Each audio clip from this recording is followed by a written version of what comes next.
안동과 의성에서 산불이 다시 일어났지만 당국이 오전에 진화를 완료했다고 밝혔습니다. 하지만 바람이 다시 강해지면서 잔불 감시에 총력을 기울이고 있는데요. 함은구 을지대 안전공학과 교수와 함께 자세한 이야기 나눠보겠습니다. 어서 오십시오. 네, 149시간 괴롭혔던 이 경북의 산불이 진화가 됐고 오전에 이제 잔불도 완료됐다는 소식이 들려왔습니다. 그리고 날씨 또한 저희가 현장 연결해 왔지만 비가 오거나 눈이 내린 날씨여서 추가적인 화재가 있을까 싶긴 한데 지금 상황은 좀 어떻게 바라봐야 될까요? 네, 그 말씀 주신 것처럼 오전에 안동 의성 쪽에서 일부 이제 잔불이 좀 확장이 되면서 연기도 좀 났었고요. 다행히 이제 산림당국하고 소방에서 적극적으로 이제 대응을 해서 말씀하신 것처럼 이제 그런 것도 잔불도 지금 해당 지역에서 진화가 된 걸로 이렇게 보여지고 있고요. 특히 이제 바람의 기류가 좀 바뀌었다라고 하는 부분, 그래서 북서풍이 불고 있다라고 현지에서 북서풍이 불고 있고요. 그러니까 이런 부분들이 어떻게 보면 남서풍 혹은 서풍 중심에서의 어떤 영향들, 그러니까 다시 말씀드리면 이미 탄화가 된 지역들을 다시 이제 좀 오버랩되게 바람이 부는 형국이라서 상당히 그런 부분에서는 좀 더 좀 안정적이지 않을까라는 개인적인 생각을 갖고 있고요. 지금 어쨌든 그 잔불에 대한 부분들은 계속해서 좀 눈여겨볼 필요성이 있어 보입니다. 이게 워낙 많은 지역, 많은 면적의 불을 태웠기 때문에 지금 현재 헬기 30대를 동원해서 이 잔불 상황을 감시하고 있다고 하는데 어느 지역, 어느 위치를 좀 주로 살피는 것이 좋을까요? 네, 아무래도 그 의성 쪽, 안동 쪽 이 부분도 지금 다행히 눈이 좀 내리고 있다라고 해서 일정 부분은 좀 안심이 되는 이런 상황이라고 볼 수도 있고요. 그래서 어쨌든 그쪽이 굉장히 좀 도시와 가까이 있고 그나마 많은 인구 밀도가 계신 분이 곳이기 때문에 이런 것들을 좀 잘 살펴볼 필요성이 있겠고요. 그리고 이제 지리산 쪽, 산척 쪽도 아직 주불이 완전히 잡힌 건 아니기 때문에 이런 부분도 좀 살펴볼 필요성이 있어 보입니다. 주불이 났었던 어떤 산 능선을 위주로 살펴봐야 된다, 이런 것도 생각해 볼 수도 있을까요? 네, 그렇습니다. 지금 이제 적극적으로 이제 바람의 방향에 의해서 이 어떤 방화선을 수립을 하고 있고요. 어제 그 산림청에서 발표한 걸 보면 지금 이제 북서풍에 대한 철저한 그 방어선을 1차, 2차 이런 식으로 구축을 해놓은 것을 확인을 할 수가 있었고요. 그리고 이제 나머지 화선들에 대해서도 많은 인원들을 물론 이제 약간 산색도 험하고 접근하기 이제 어려운 그런 부분이 있는데 이미 이제 어느 정도의 교두보를 확보해 놓고 지금 충분한 대응을 하고 있는 걸로 보여집니다. 네, 이렇게 큰 불은 잡혔다고는 하나 4월까지는 산불 조심인 만큼 정부 입장에서는 국립공원 탐방로 출입을 통제하기로 했습니다. 그러니까 탐방로가 막히더라도 그 안에 사는 주민이라던가 또 사찰 방문객들은 산길을 이용할 수 있을 텐데 저희가 어떤 점을 좀 주의하겠습니까? 네, 많은 803부터 해서 이런 국립공원이라든가 우려가 되는 곳에서는 이제 탐방로를 지금 제한을 하겠다라고 밝히고 있고요.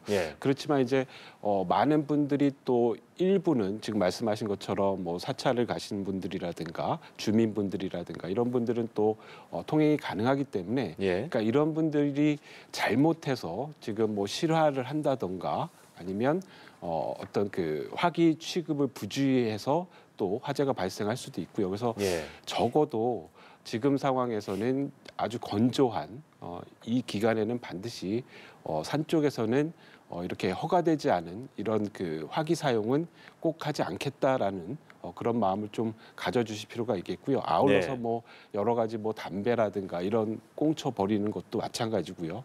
특히 이제 화목 보일러 지금 좀 날씨가 추워지면서 제가 걱정하는 부분은 화목 보일러 사용이 좀 늘어날 수가 있거든요. 그동안 좀 따뜻한 날씨는 아무래도 보일러 가동을 덜 할 거고요. 그래서 화목 보일러 사용을 하시고 반드시 재나 이런 것들 잘 처리를 해주실 필요가 있겠습니다.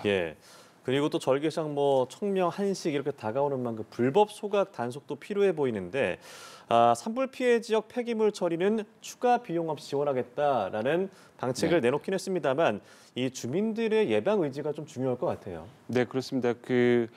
계속해서 이 논두렁, 밭두렁 태우기, 뭐 그리고 이제 영농부산물이라고 하는 이 폐기물이 굉장히 또 많이 나오거든요. 네. 이 농촌에서 이런 폐기물을 결국은 이제 소각이라는 형태로 이렇게 제거를 해왔는데 아직도 이제 이런 것들이 뭐 산불감시원이 자리를 비운다거나 저녁 시간을 통해서 아직도 이런 것들을 이제 소각하는 행위가 없어지지 않고 있거든요. 예. 절대로 이런 소각 행위는 해서는 안 되겠고요.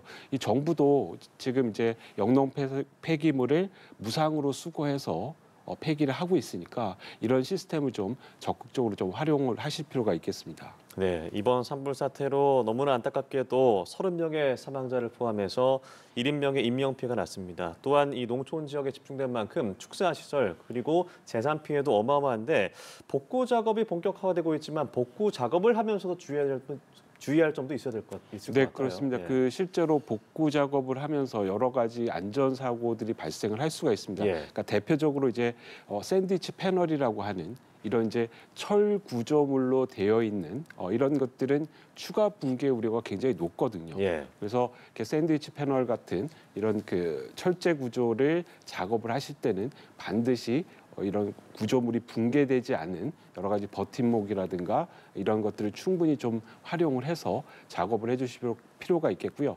또 한 가지는 이제 여러 가지 유독 물질이라든가 독극물 뭐 이런 것들이 이 화재에 의해서 이런 물건이나 이런 표면에 붙어 있을 수가 있습니다. 그래서 이런 것들을 처리할 때는 반드시 뭐 기본적으로 아주 그 장갑이라든가 개인 보호구라든가 특히 이제 마스크 같은 거, 그러니까 방진 마스크가 제대로 없다라고 한다면 적어도 KF94 이상의 마스크는 착용을 하고 작업에 임해주시는 것이 중요하겠습니다. 예, 또한 이 경북 산불의 최초 발화 원인에 대한 조사도 진행이 됐습니다.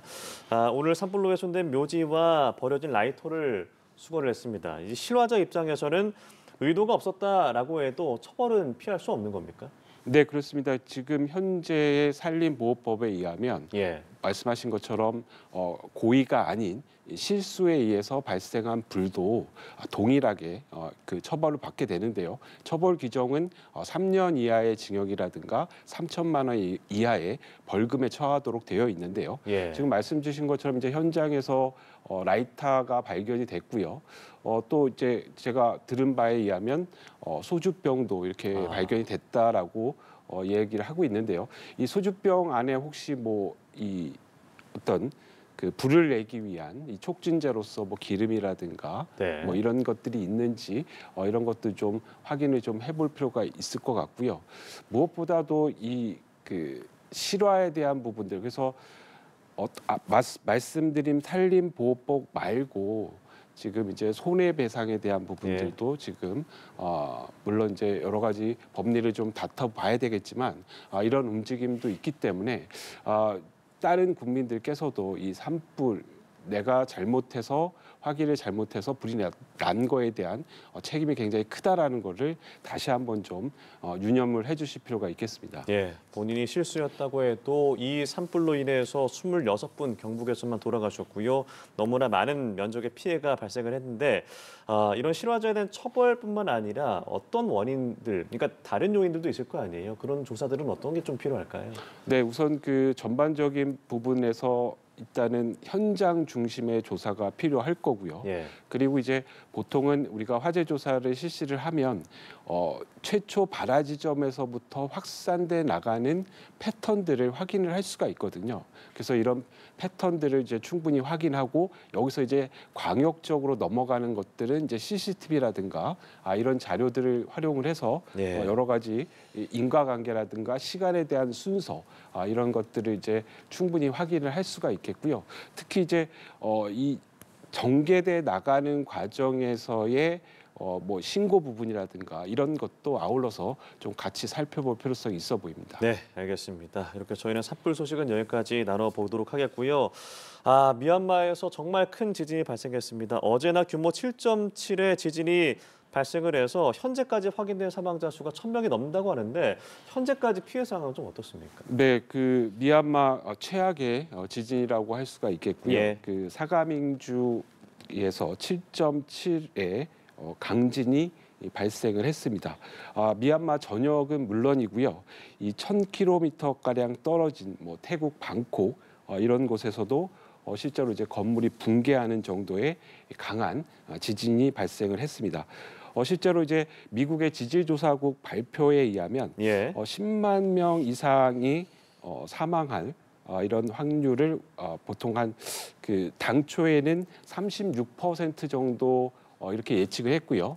지금 이제 여러 가지 이제 또 보도를 보면 뭐 70% 이상 볼 수 있다라는 뭐 이런 발표가 나오고 있습니다. 그래서 이 정도 수치가 어느 정도냐면 그 최근에 이제 최악의 상황, 최악의 지진이라고 했던 튀르키예 지진이 가지안테프에서 발생한 지진이요. 그렇습니다. 이 튀르키예 지진이 10만 명 이상 확률이 말씀드린 대로 약 36% 정도 됐었거든요.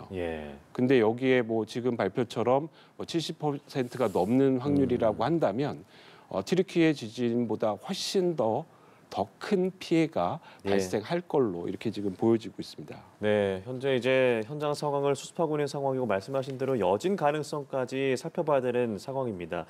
말씀하신 대로 미국 지질조사국에서는 사망자가 10,000명 이상으로 불어날 가능성을 71%로 봤는데 구조 작업이 늦어지면 인명 피해는 더 커지는 건 아니겠습니까? 그렇다고 함부로 뛰어들 수도 없는 상황일 테고요. 어떤 계획을 세워서 좀 진행을 해야 될까요? 네, 그 말씀하신 대로 이제 그 여진 규모도 상당히 크게 계속 나타날 걸로 보여지고 있고요. 따라서 이제 성급하게 이렇게 진압이라든가 혹은 이제 구조 작업하기가 굉장히 현재에서 어려운 조건입니다. 결국은 이제 실제로 대부분의 건축물들이 붕괴되는 현장에서의 구조는 인력으로 할 수 있는 부분은 상당히 제한적이거든요. 특히 이제 뭐 여러 가지 중장비라든가 그리고 이제 여러 가지 구조체를 해체해 나가면서 그 사람들을 구조를 해야 되기 때문에 결국은 이제 이런 해체가 가능한 뭐 보통 이제 우리가 브라켓이라고 하는 이런 장비들을 빨리 좀 미얀마 현지에 좀 보내야 되겠고요. 아울러서 이제 여러 가지 뭐 크레인이라든가 이런 중장비도 같이 인력과 함께 좀 파견을 하는 것이 실제적으로 어떤 미얀마에 도움이 될 걸로 이렇게 보여집니다. 말씀하신 대로 우리 정부도 미얀마에 $200만, 우리 돈으로 약 29억 원 상당의 긴급 인도적 지원을 결정하기도 했습니다. 또한 다른 여타 국가들의 국제사회의 도움도 이어지고 있는데 생명 탐지 장치, 지진 경보 시스템, 구조 장비 이런 지원에 나섰는데 어떤 구역부터 진입을 하고 순차적으로 도움을 주는 것이 미얀마의 현지에 도움이 좀 될까요? 네, 우선 뭐 가장 그 피해가 심각한 특히 뭐 보도에 따르면 그 실제 그 관제탑도 이 통째로 무너지는 뭐 이런 맞습니다. 상황들에 있습니다. 그래서 결국은 이제 많은 인원들이 매몰됐거나 아니면 많은 인원들이 구조가 될 수 있는 그런 이제 다중 이용 시설이라든가 뭐 이런 곳들을 우선으로 해서 작업을 실시를 하는 것이 좋겠고요.